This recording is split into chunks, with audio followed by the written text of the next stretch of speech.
Hola, Dios les bendiga.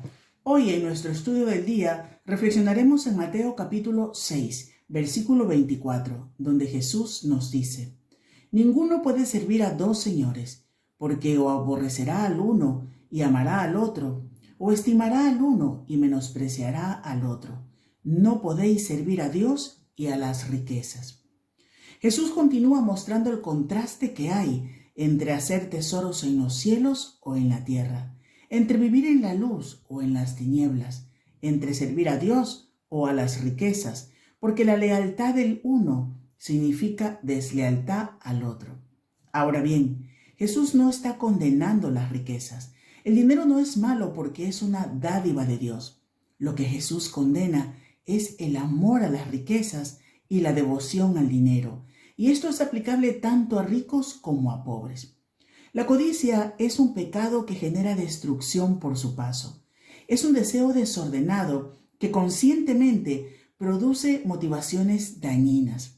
Es un sentimiento que posee a las personas con afanes compulsivos por poseer más y más, entronando al dinero en sus corazones y convirtiéndose en esclavos de él.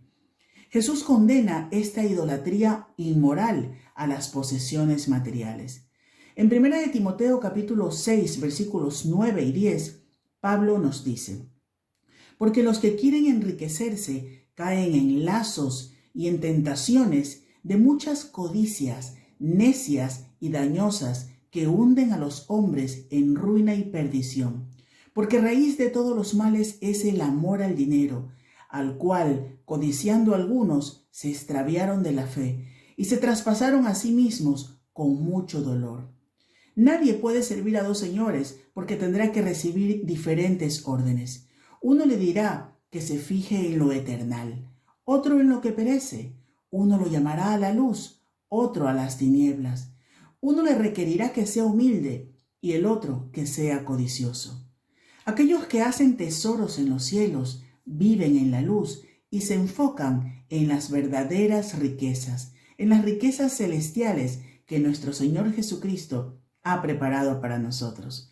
Preparemos nuestro corazón para recibir el mensaje que viene a continuación y al final recuerda compartir este programa.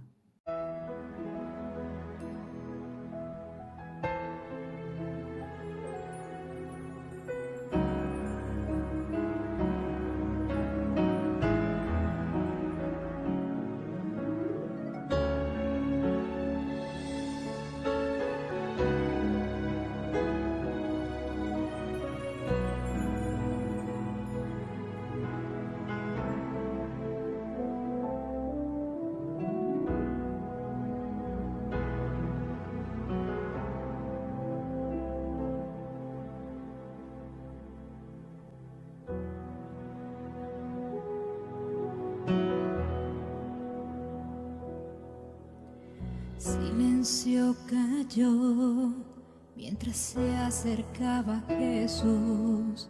Tropezaba por las lágrimas que la secaban. Sintió dolor mientras la gente hablaba en ira. Murmuraban: para ella no hay lugar. Siguió traspasando la vergüenza hasta el fin que se postró ante sus pies. Aunque ella no habló, sin embargo él la escuchó, derramando su amor al maestro de su vaso de alabastro. Yo he venido a derramar mi amor como aceite al Señor. No te enojes si con lágrimas lavo sus pies y con mi cabello los seco.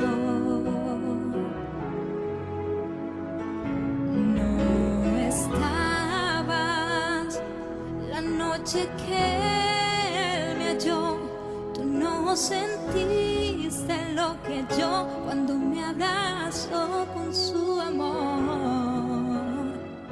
No sabes el valor del aceite de mi vaso de alabastro. No puedo olvidar mi vida pasada. Era prisionera del pecado que me ataba. Gasté mis días derramando sin medida toda mi vida en un frasco de tesoro. Hasta que el día que Jesús vino a mí y me sanó con el milagro de su amor, y hoy le devuelvo a Él toda mi alabanza fiel. Me ha perdonado y es por eso que lo amo tanto.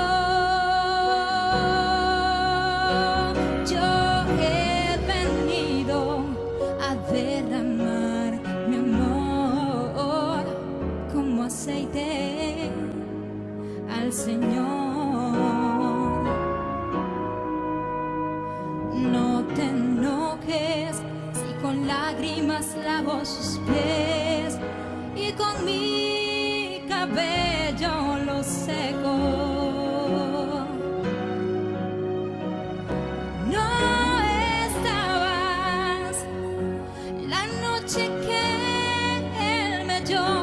Tú no sentiste lo que yo cuando me abrazó con su amor. No sabes el valor del aceite. No, no sabes el valor de mi amor. No sabes el valor del aceite. Mi vaso de alabastro.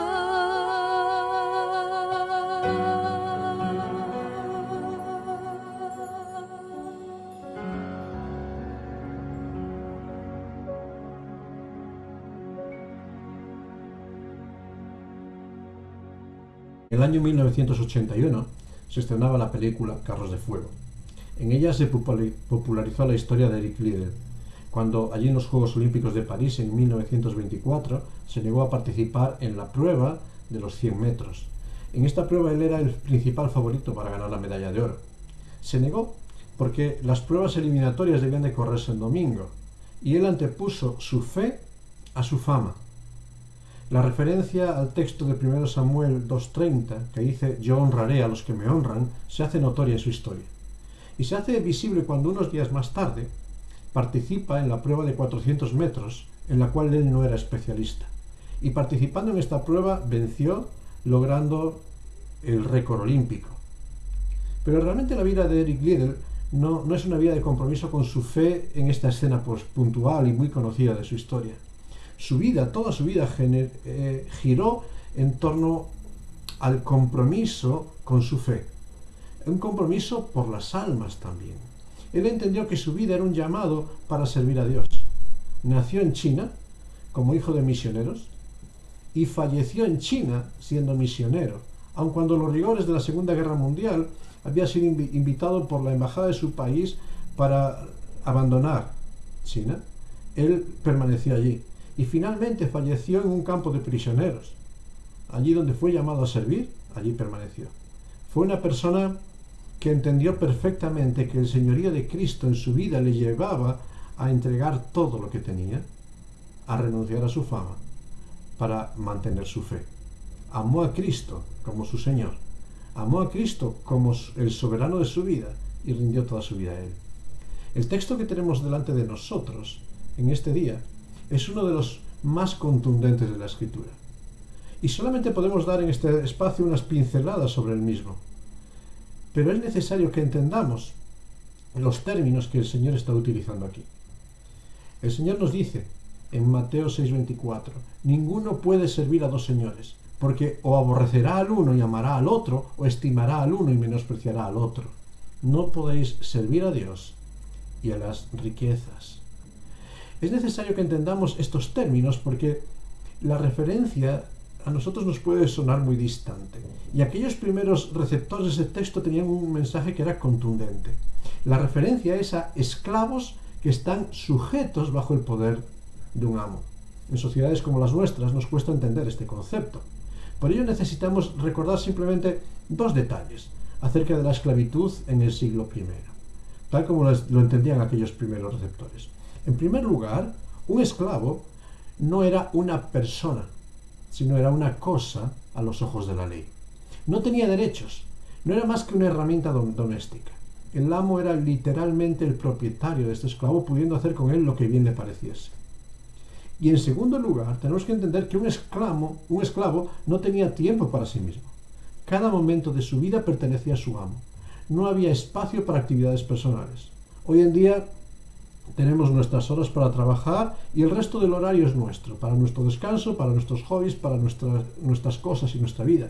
Y podemos encontrar cosas que nos realicen mucho más que el trabajo. Cosas con las que nos sentimos identificados. Por ello, lo que hacemos no define lo que somos.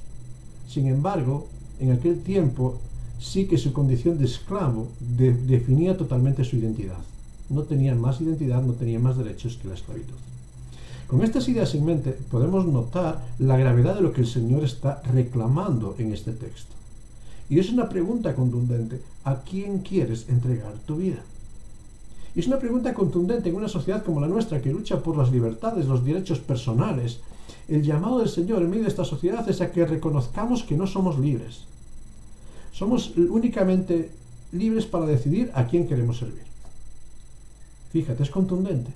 En nuestra relación con Dios, aquellos que somos cristianos, no tenemos derechos propios.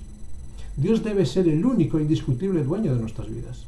No podemos en nuestra vida unas veces intentar hacer lo que Dios quiere y otras veces lo que nosotros queremos. Ser siervo de Dios es una tarea a pleno tiempo, el 100% de nuestra vida y en el 100% de nuestras actividades. Por eso es un mensaje radical, contundente y drástico el que el Señor presenta. Porque en esta lucha el Señor nos presenta que hay un enemigo con el que tenemos que lidiar. Y aquí el texto nos señala a las riquezas. Después hablaremos un poco más de ello. Y el término original que está usando para definir las riquezas es un término arameo que viene a traducirse como mamón, mamoná. Realmente este término con el tiempo empieza a usarse en mayúsculas como deificándolo. Y en este tiempo en el que el Señor está usándolo estaba significando aquello en que se puede confiar, aquello que trae seguridad y estabilidad para la vida, aquello que tenemos como lo principal para nuestra historia. En este sentido el término es más amplio que posesiones materiales. Pasa a significar todo aquello que pueda ser un Dios en nuestra vida, aquello que reclama nuestra atención. Detrás de estas palabras podemos contemplar algunas implicaciones para nosotros y para nuestras vidas. Realmente cuando tenemos estos contextos, esclavitud y todo aquello que genera confianza, que genera dependencia, hay tres implicaciones principales que podemos destacar. En primer lugar, tenemos que entender que el problema no son las riquezas, no son las posesiones, no son las actividades que tenemos en la vida y que reclaman nuestra atención. El problema no son las cosas que nos rodean. Lo que es el problema es depositar nuestra confianza, seguridad o meta para la vida en estas cosas. Por eso ese término, mamoná, aquello en que se confía, en qué estamos confiando. Todo lo que existe en la creación le pertenece a Dios. Decía el salmista, Salmo 24, versículo 1, de Jehová es la tierra y su plenitud, el mundo y los que en él habitan. Todo le pertenece a Dios. Y este es un concepto repetido constantemente a lo largo de todas las Escrituras.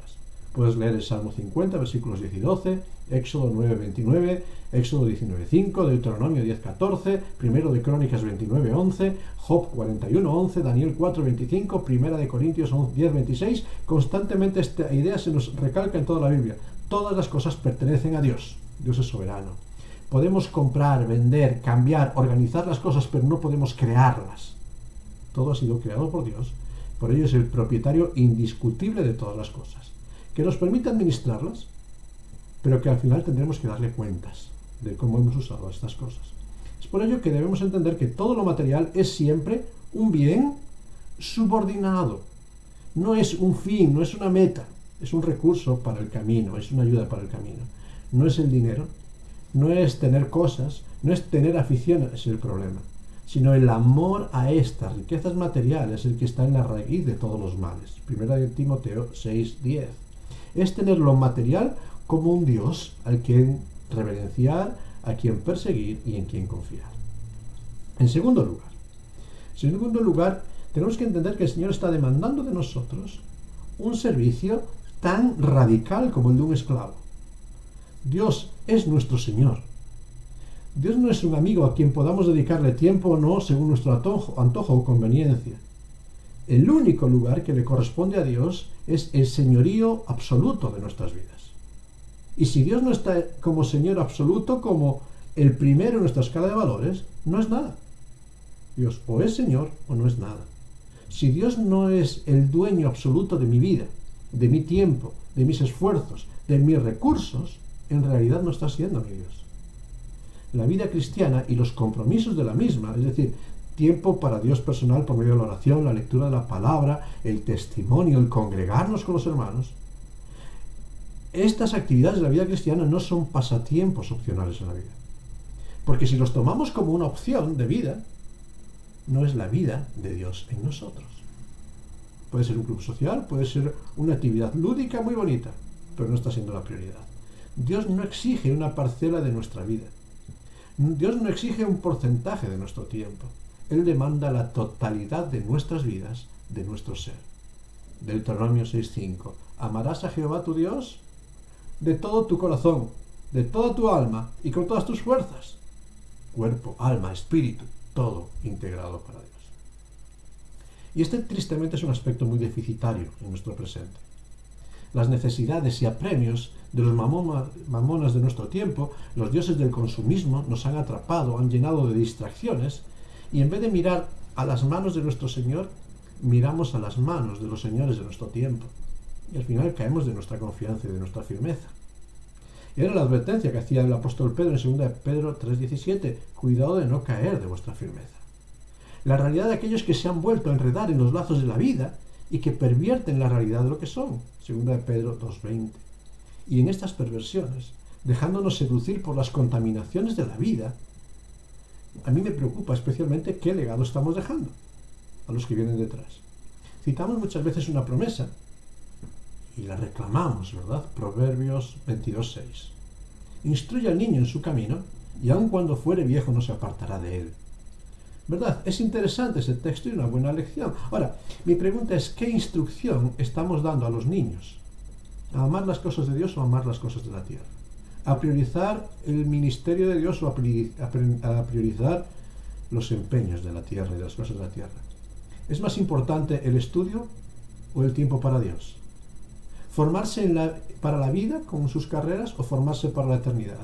¿Es más importante el deporte u otras actividades de Dios? ¿Puedes saltarte ir a la iglesia por un hobby? ¿O dejas la actividad para congregarte? ¿Qué camino le estamos marcando? Fíjate, a veces son cosas muy sutiles, pero que están ahí. Porque de ese camino que le estamos marcando no se van a apartar.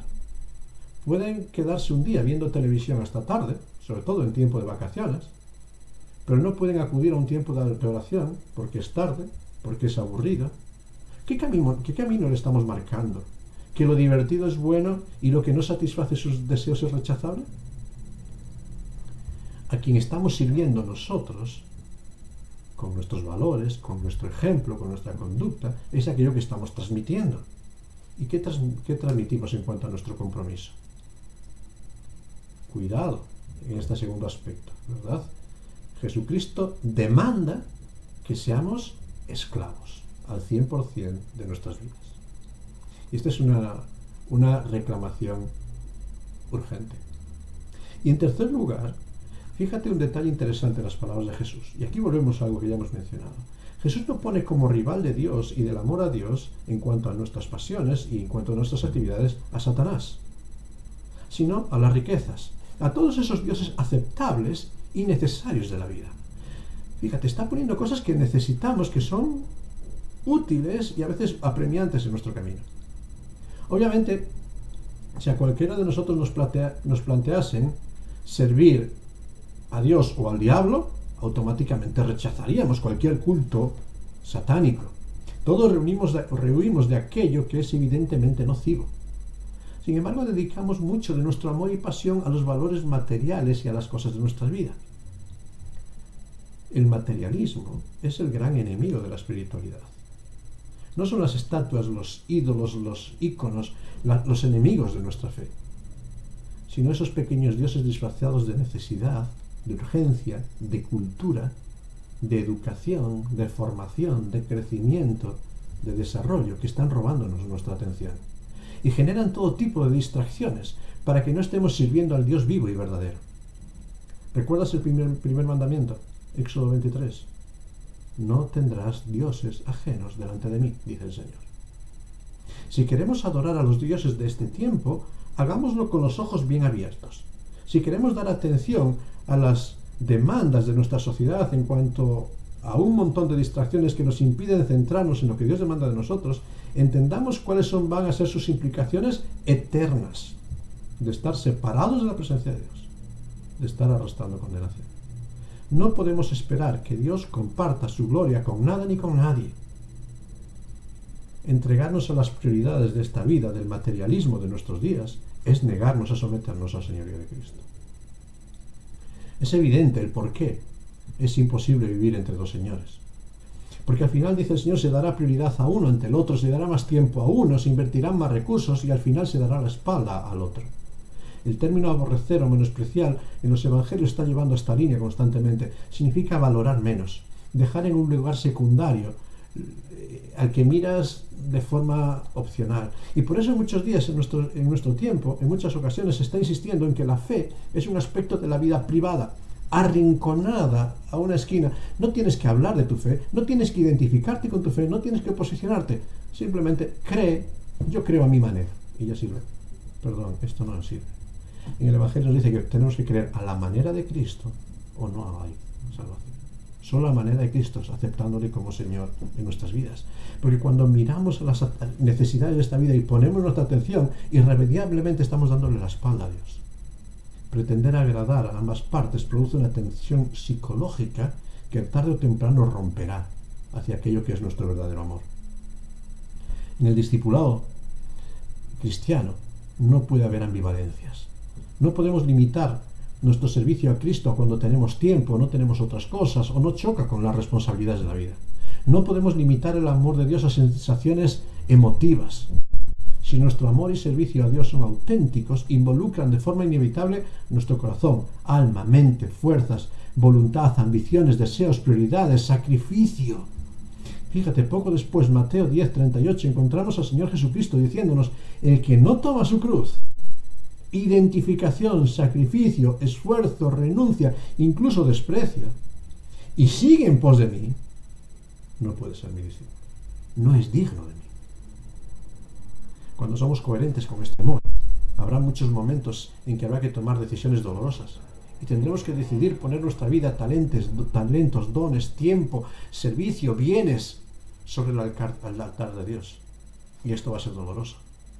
Piensas en aquel Abraham, al cual Dios le pide que ponga sobre el altar a su único hijo. Y con dolor Abraham obedece y lleva al niño hasta el altar.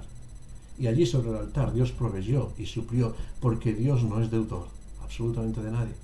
En demasiadas ocasiones no entregamos nuestro tiempo a Dios, porque nos sentimos comprometidos con ofrecer para nuestros recursos y para desarrollar nuestros estudios, para estrechar nuestras relaciones. En demasiadas ocasiones anteponemos nuestros deseos a la voluntad de Dios.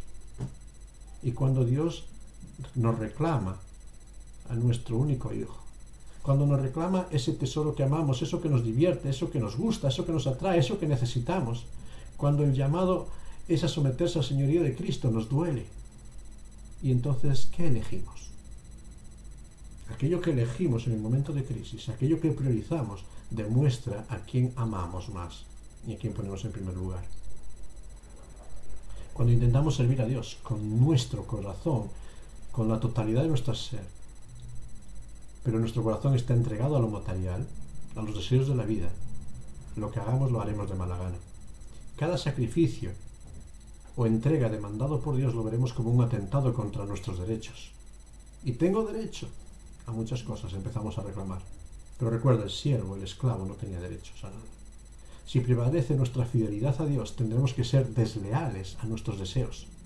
Tendremos que ser desleales a nuestras ambiciones materiales. Tendremos que perder de los bienes de esta vida. No podemos sostener la lealtad en ambos campos. Al igual que Josué, allí en los campos de Siquén, ante un pueblo lleno de contaminaciones de su tiempo, Jesús nos llama a tomar decisiones. Y Josué decía a aquel tiempo: escogeos hoy a quién sirváis. Si a los dioses que siguieron vuestros padres cuando estuvieron al otro lado del río, a los dioses en medio de los que vivís en este tiempo. Pero Josué dice: pero yo tengo muy claro, yo y mi casa serviremos a Jehová. Al igual que Elías, allí en el monte Carmelo, tuvo que confrontar al pueblo a tomar una decisión. ¿Hasta cuándo claudicaréis vosotros entre dos pensamientos?, decía Elías. Si Jehová es Dios, seguidle, y si los dioses de este tiempo, si los Baales, pues id en pos de ellos. Tomad decisiones. De la misma forma, Cristo sigue confrontándonos a tomar decisiones en este día. La demanda de Cristo es que nos definamos, porque Él rechaza la tibieza. Si realmente anhelas ser hijo de Dios, si anhelas que Él sea tu Dios, tu Padre, tu Señor, debes de quitar de en medio de ti, debo de quitar de en medio de mí, todos los pequeños dioses del materialismo que me tienen cautivado. Donald Carson afirma que muchos de nosotros intentamos con ahínco y nos esforzamos muchísimo en este tiempo en buscar un punto intermedio, un punto de equilibrio. Pero sabes, ese punto no existe. El culto a Dios, el servicio a Dios requiere el 100% de nuestra vida.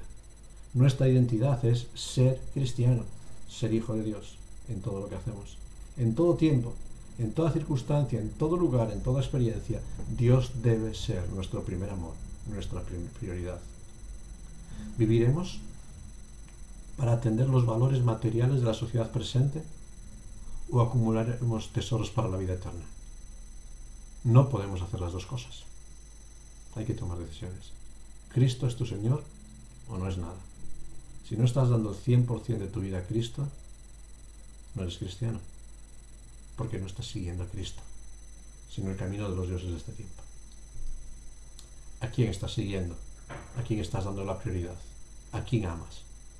Con todo tu corazón, con toda tu mente, con todas tus fuerzas.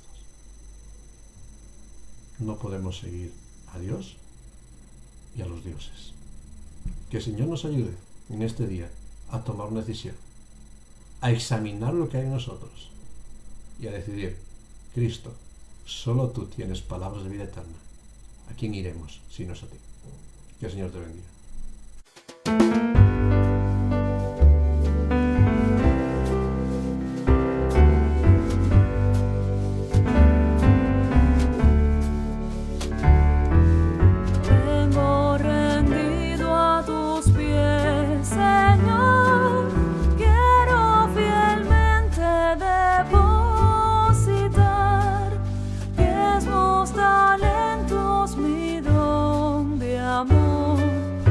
Ofrenda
El reto que el Señor pone delante de nosotros en este día es muy grande.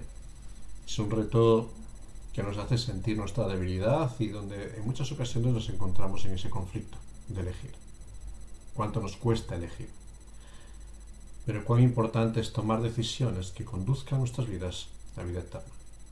Por eso hoy más que nunca es necesario orar y pedir al Señor que examine, que nos muestre los dioses que hemos permitido anidar en nuestra vida y han secuestrado nuestro compromiso. Que nos examine y nos muestre las distracciones que tenemos para no seguir en ese camino tras Cristo. Y que sea Él el que nos guíe en el camino eterno. Por eso vamos a pedir la ayuda del Señor. Vamos a orar y pedir que Él sea el que nos ayude a examinarnos y a ponernos en el camino recto. Sí, Señor, queremos darte muchas gracias en este día porque tú constantemente nos estás invitando a volver a ti. Constantemente nos recuerdas nuestra necesidad de ti, constantemente nos adviertes. Y hoy nos vuelves a advertir ante tantas distracciones que a veces permitimos que lastren nuestra vida, llevándonos de aquí para allá por medio de todo tipo de vientos y separarnos del camino que nos lleva a la vida eterna. Señor, como Pedro seguimos diciendo, ¿a quién iremos si solo tú tienes palabras de vida eterna? ¿A quién iremos si solo tú eres el camino que nos lleva al cielo? ¿A quién iremos, Señor, si solamente tú traes esperanza en medio de las tinieblas de un corazón a veces amedrentado por las circunstancias? ¿A quién iremos? Pero, Señor, tantas son las voces que nos llaman de un lado y de otro para apartarnos, para atender, para urgirnos en cosas. Señor, enséñanos a perseverar en el camino recto. Pero también examínanos, Señor. Escudriña cada uno de nuestros corazones para ver si hemos permitido que los dioses de antaño, los dioses de nuestras vidas, los dioses de nuestro tiempo estén aflorando en nuestra vida para generar distracciones y cargas que nos separan del camino correcto. Examínanos, Señor.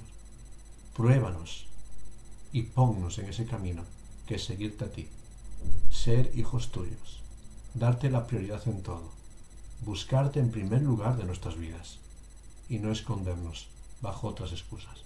Por eso, Padre Celestial, ayúdanos a tener el valor que tuvo Eric Liddell, por ejemplo, de anteponer su fe a la fama, de anteponer la fe a los recursos humanos, de anteponer la fe y la confianza en ti a cualquier otra confianza, sabiendo que tú proveerás en el tiempo oportuno. Ayúdanos, Señor. Perdónanos nuestra debilidad en tantos momentos. Perdónanos nuestra debilidad en la fe y aumenta nuestra fe. Te lo pedimos a ti y pedimos que sea tu Santo Hijo, nuestro Señor Jesucristo, el que trabaje, que sea tu Santo Espíritu el que nos fortalezca en cada momento para que sí podamos ser un testimonio vivo en medio de este tiempo. Te lo pedimos y te damos muchas gracias en el santo y bendito nombre de tu Hijo, nuestro Señor Jesucristo. Amén. Que Dios te bendiga mucho en este tiempo.